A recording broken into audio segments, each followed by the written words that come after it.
What happened? Oh my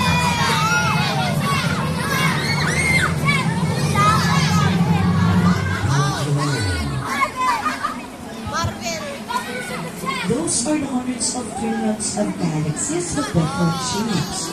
Gusto ba makita ang ating Milky Way galaxy? Ayan, approaching.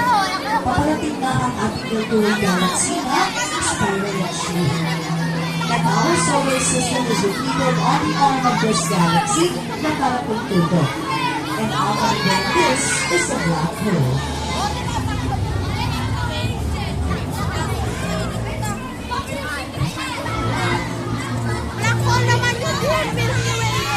This is what we call a nebula. Nebula is a clouds of dust and dust na auras na nagsama-sama at nagkulay na ito na nagkakaroon ng object like stars, planets, action in the universe, and even in our solar system.